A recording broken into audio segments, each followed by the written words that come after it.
Então, vamos retomar o que eu estava dizendo, que é importante percebermos que a compreensão profunda da identidade de Jesus, tanto para os primeiros cristãos, como para aqueles que conviveram com ele e tiveram contatos diversificados com ele, foi uma descoberta, digamos, que levou certo tempo para poder ser entendida. Por uma razão muito simples, porque a relação deles era, em primeiro lugar, com um homem comum. Alguém que era como eles, que gostava das alegrias da vida, que se preocupava com os outros, que ia ao encontro das pessoas que sofriam de formas diversas. Vendo esse homem viver e agir, vendo o estilo da sua vida, em que se fundamentava a sua experiência, etc., isso leva tempo para ser descoberto numa pessoa. Até que um dia, no coração dessas pessoas, por uma convergência inesperada, de repente, o conjunto desses dados que tinham ido colhendo na convivência com Jesus se iluminam de repente, iluminando por dentro a pessoa de Jesus, e para eles, num instante inesperado, a resposta é clara. Não há dúvida, ele era o ungido, ele era o Cristo, ele era o Senhor. Mas com essas palavras que são muito simples e até pobres, se quiserem, se expressava a gestação dessa experiência que permitia identificar Jesus. Hoje em dia, todo mundo sabe que os primeiros cristãos fizeram também essa releitura, essa primeira releitura da vida de Jesus, à luz da Páscoa e à luz da ressurreição. Essa releitura são exatamente os nossos evangelhos, não é? Que não reproduzem a crônica da vida de Jesus, mas que são a iluminação por dentro, poderíamos dizer, dessa vida. Portanto, a divindade de Jesus, a sua origem filial, só pode ser compreendida depois da Páscoa, depois da ressurreição. Eu vou citar unicamente um texto de São Paulo, mas que é tão contundente que não deixa lugar a dúvidas. Na primeira carta aos Coríntios, capítulo 15, versículo 14, Paulo diz o seguinte: se Cristo não ressuscitou, a nossa pregação é sem fundamento. E sem fundamento é também a vossa fé. Ponto. O que significa a ressurreição do crucificado é o verdadeiro fundamento da divindade de Jesus. Por que eu acho que é tão importante insistir nisso, que por outro lado já sabemos? Pelo seguinte, porque descarrega esse peso, esse ônus, diríamos, da expressão concepção virginal, como se a identidade divina de Jesus tivesse que ser provada pela concepção virginal.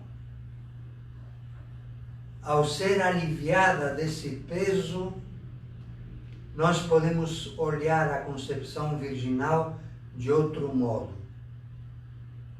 Podemos passar do aspecto cristológico para o aspecto mariológico da concepção virginal. Ela não tem que provar nada de Jesus, mas ela é um sinal importante para os que creem em Jesus. É um sinal que nos é dado aos que já temos fé, para que a compreensão dessa fé seja cada vez mais sólida e purificada. É nesse sentido que eu vou lhes pedir agora que tomem cada um a sua Bíblia, o seu Novo Testamento, porque para responder a essa pergunta, que significa entender a concepção virginal como um sinal? E sinal de quê? Para entender essa pergunta, nós vamos analisar um pouco mais de perto a genealogia de Mateus, no Evangelho da Infância.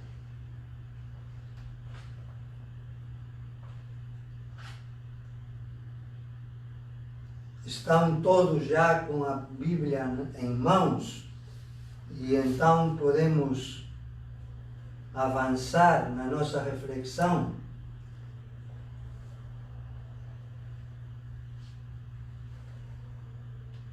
Mateus começa dizendo: Gênese ou genealogia de Jesus Cristo, filho de Davi, filho de Abraão. Ele chama isso o livro da geração, ou da origem de Jesus. Assim começa ele o Evangelho, numa clara alusão ao Gênesis, à criação na Bíblia. Para um judeu, a simples palavra remetia já ao Gênesis. A primeira frase situa Jesus no conjunto da história de Israel. Mas a genealogia é uma genealogia descendente. Mateus diz: Jesus, genealogia de Jesus, Cristo, filho de Davi, filho de Abraão. Portanto, está situado claramente dentro dessa história de Israel. O trabalho de Mateus é um trabalho redacional, mas é um trabalho muito visível e claro. Mateus,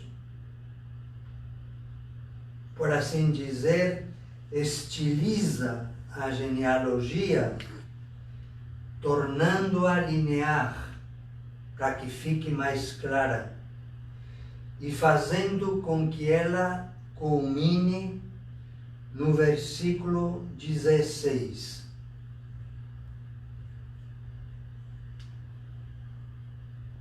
Estão com o Evangelho em mãos?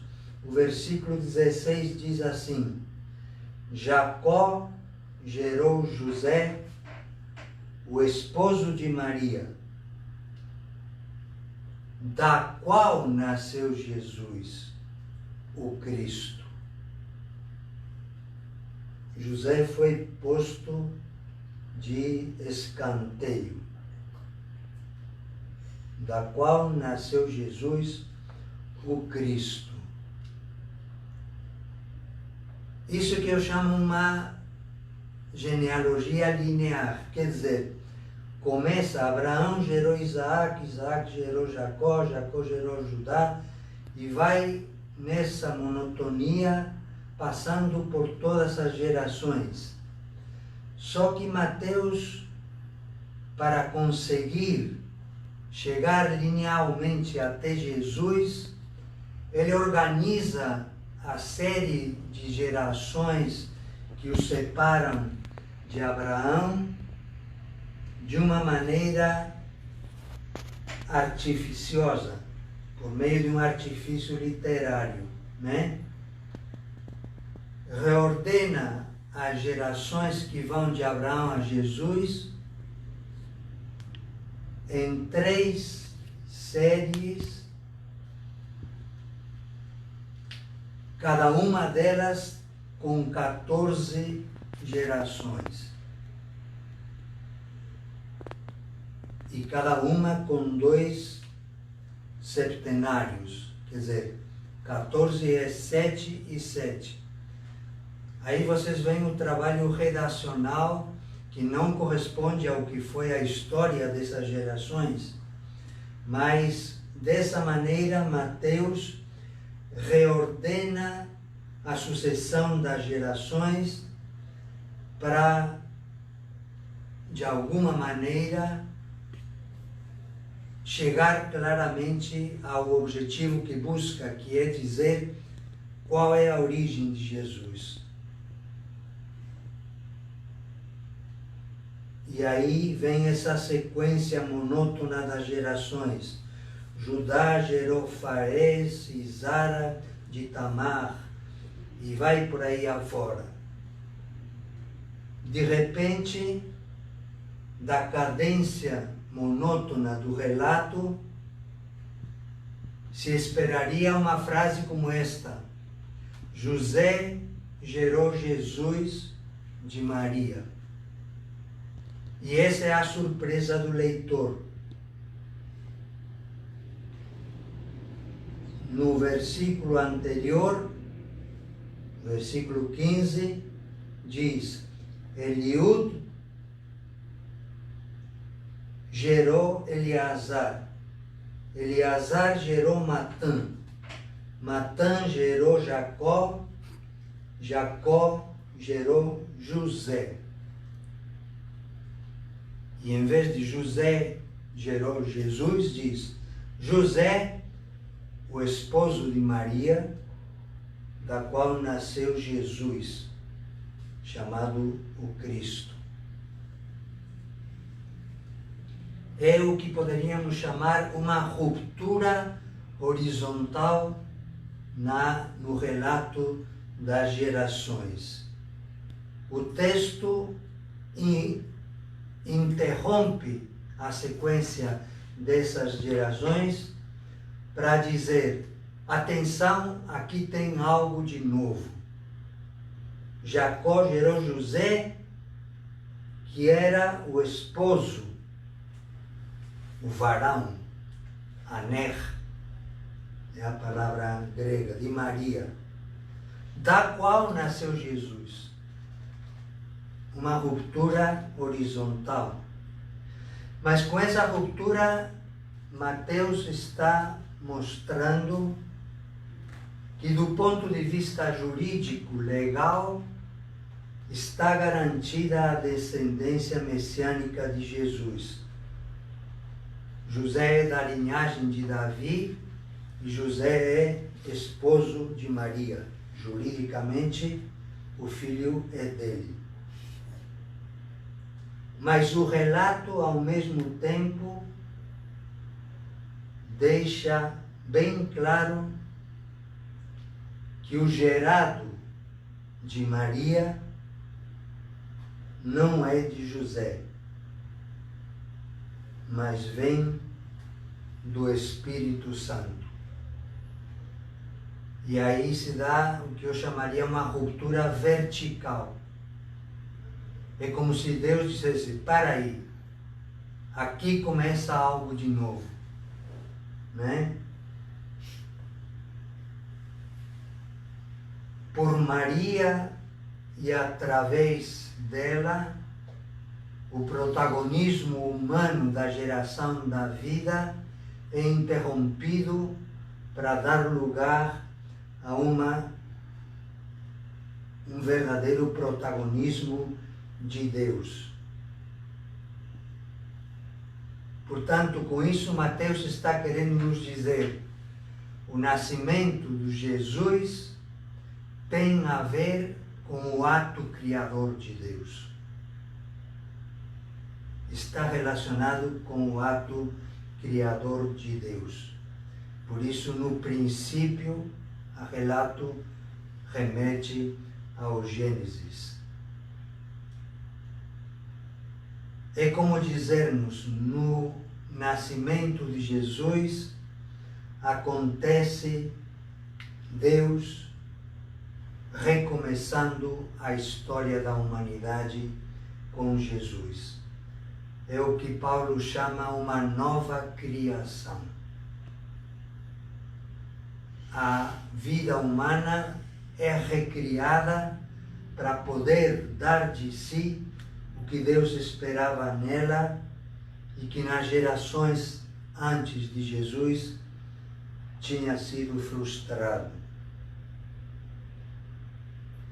É uma maneira de nos dizer, há algo único no nascimento de Jesus, no qual Deus nos dá o seu Filho único como presente. E por isso recomeça a história da humanidade.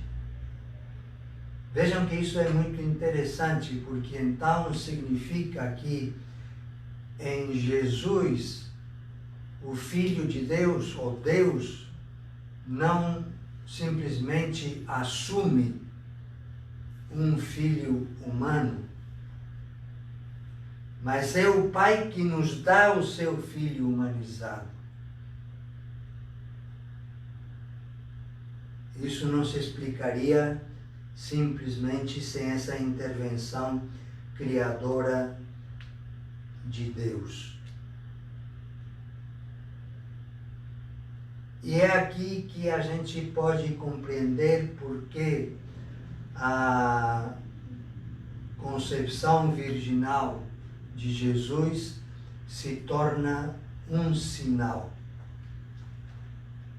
Sinal de quê? Sinal da origem de Jesus. De onde ele vem?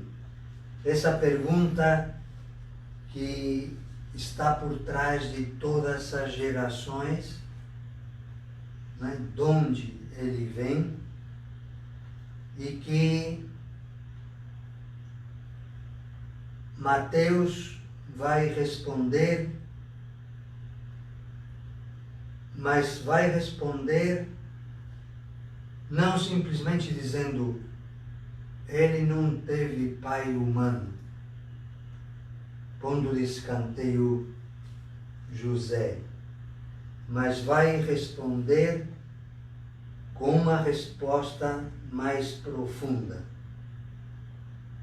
A concepção virginal é uma expressão e um sinal de que Deus nos dá o dom gratuito do seu Filho para ser nosso irmão e companheiro e viver essa experiência humana tal como Deus a tinha sonhado. Então vejam, aí convergem a uma convergência, uma espécie de coincidência de dois movimentos, o movimento do Pai que nos dá seu Filho e de Maria que, pelo ato criador do Espírito, inicia uma vida humana nova, simultaneamente assumida e vivida pelo Filho eterno do Pai. Isso mostra a dupla origem de Jesus. Por um lado, o vínculo com Maria, não tem pai humano, é uma concepção virginal. E por outro lado, o vínculo com Deus como Pai. Não é por acaso que na vida de Jesus ele se referirá sempre a Deus como Pai.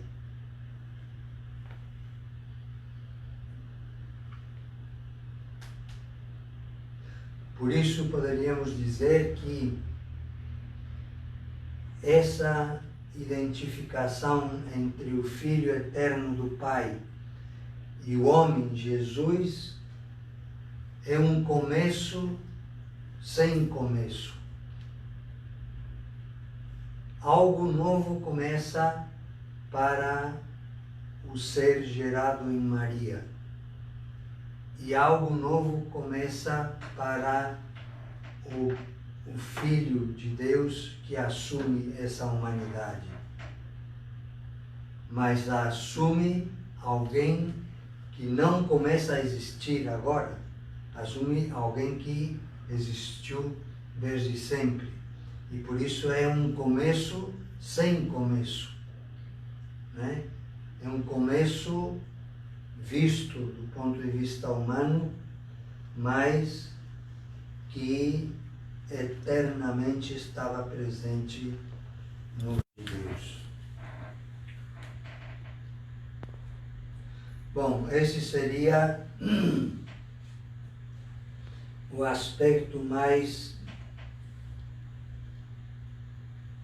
importante, a meu ver, da explicação da concepção virginal de Jesus segundo o símbolo. A segunda afirmação do símbolo é o nascido de Maria Virgem. Essa afirmação, na sua simplicidade, é de uma beleza extraordinária, porque é uma opção decidida pela encarnação do Filho e pela humanização de Deus. A beleza está precisamente na simplicidade e na sobriedade, poderíamos dizer, realista da formulação. O ex latino, traduzido pelo D nas nossas línguas, o ex latino significa que Jesus nasce do mais profundo da humanidade dessa mulher, Maria, e que, portanto, não é algo que faça parte secundária da vida de Jesus, ou que se contente com aparências. A beleza dessa afirmação do símbolo, eu creio que aumenta quando nos apercebemos que a encarnação é a entrada, a inserção do Filho de Deus na nossa carne, na condição humana. Mas vejam o que há de extraordinário nessa afirmação. todo o peso da condição humana de Jesus recai por completo sobre essa mulher.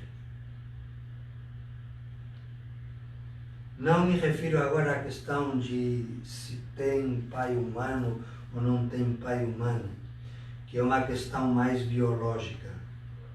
Refiro-me a uma questão teológica, ou seja, a concepção do ser humano que pressupõe essa afirmação do símbolo. Ex Maria Virgine. Há uma concepção do que seja o ser humano. Quando o Gênesis fala de Adão, não pensa no homem, no varão, em contraposição à mulher. É o que acontece e como funcionam as nossas cabeças. Para nós, Adão é o varão e Eva é a mulher. Para a Bíblia, Adão é o ser humano completo na sua integridade, homem e mulher, varão e fêmea numa unidade única. O que acontece na encarnação exige uma explicação muito mais profunda do que a questão sexual ou biológico-genética. Ao excluir o varão da gestação de Jesus, o peso da humanidade de Jesus recai unicamente sobre a sua mãe, sobre Maria. Não é questão de genes, é a tomada de consciência de que toda e qualquer vida, seja qual for o modo de dar-lhe início, é um milagre de Deus, que tem nele a sua origem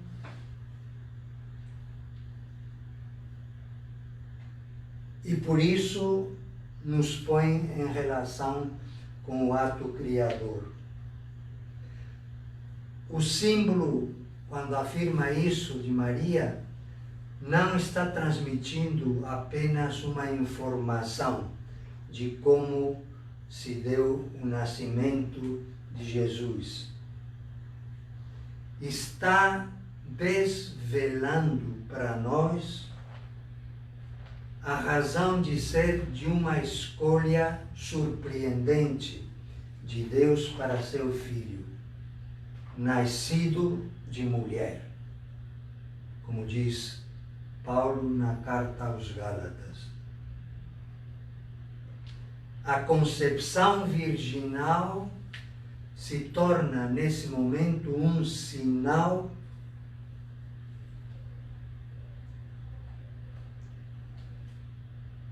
é uma opção em relação à humanização do Filho e sinal do que Deus introduz na história humana com a gestação de Jesus. Eu acho que há uma riqueza aqui que nos escapa justamente quando nos desviamos com perguntas muito importantes, talvez, mas secundárias.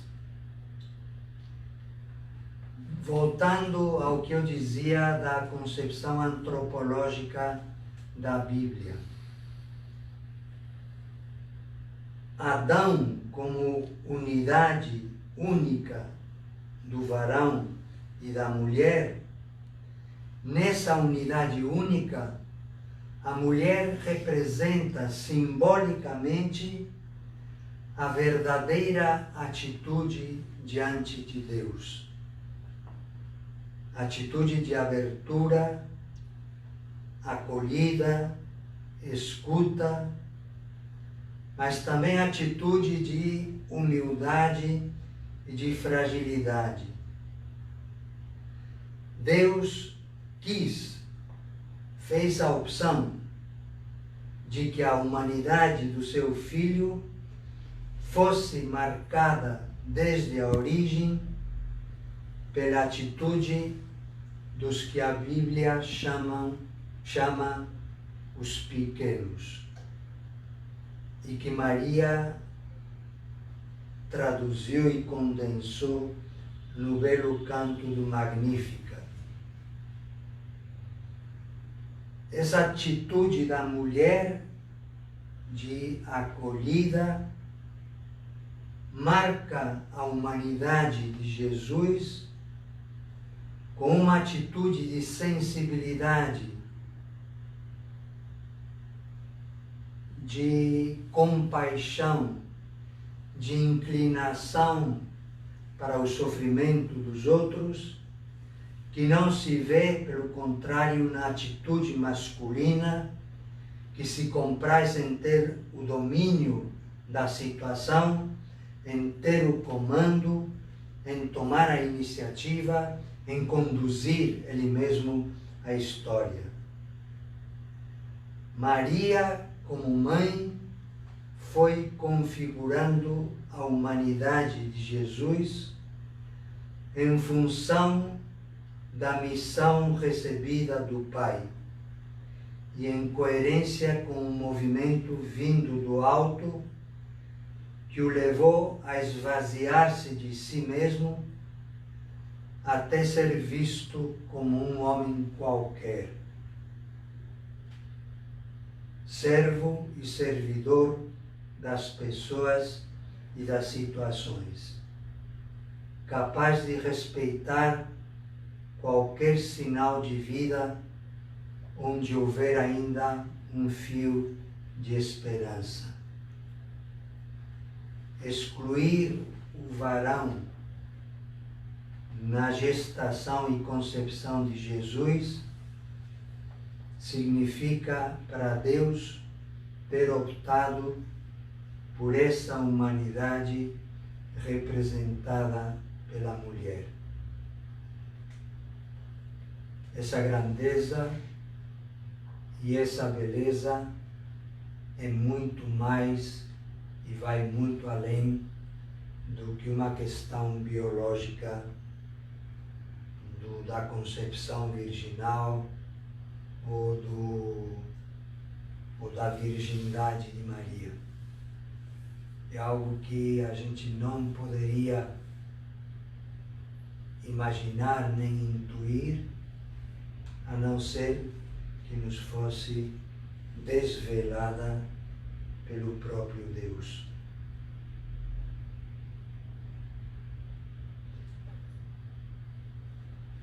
Que pena que a gente não possa fazer agora alguma pergunta, não é?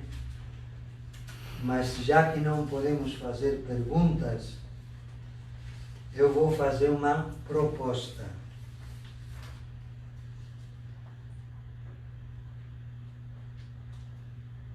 Uma proposta do que poderia ser a matéria do nosso encontro no dia 4 de julho, que seria o próximo,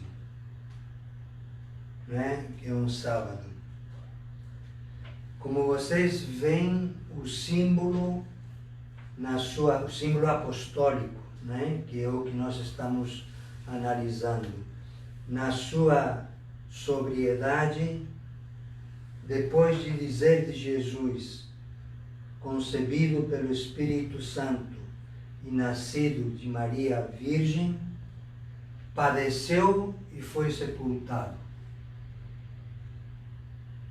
Passa diretamente do nascimento para a crucificação, morte e sepultamento. Vejam, esse pulo é um pulo mortal, é um pulo dos esporte radical, é um pulo metafísico, quase poderíamos dizer, né? Porque estamos tão acostumados a recitar o símbolo que não nos chama mais a atenção do que significa pôr entre parênteses simplesmente toda a vida de Jesus. Isso teria que nos surpreender, porque passa do nascimento para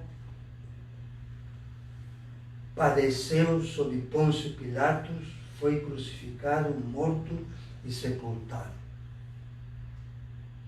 O que houve aí? Porque isso tem consequências. Equivaleria a dizer, nasceu para morrer. Que é o que está na cabeça de muitas pessoas que veem unicamente a vida de Jesus como a preparação para a imolação no sacrifício da cruz.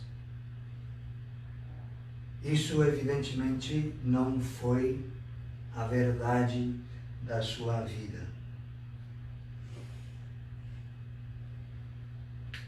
Porque a morte fica sem explicação. Creio que vale a pena refletir um pouco sobre isso. Não para alongar a explicação ou a exposição do símbolo, mas porque esse salto, como eu dizia, tão profundo, sem nenhuma outra explicação, é difícil de ser entendido. Então eu proponho que dediquemos a reunião do sábado, dia 4 de julho, a explicitar um pouco mais a vida de Jesus e ver o sentido que tem esse conhecimento da vida de Jesus para compreender depois que significa dar a vida, que significa ressuscitar essa vida, porque senão tudo fica sem conteúdo. Não vamos nos afastar com isso da sequência do símbolo, mas acho que pode nos ajudar a compreender e a aprofundar o que ele quer nos transmitir. Então, se vocês não estiverem em desacordo total, a gente poderia proceder assim, né? Dedicar essa reunião para essa temática. Se houvesse alguma objeção profunda, até o dia 4 a gente tem tempo de manifestá-la, né? E a gente veria como proceder. Bom, é isso que eu teria a dizer-lhes.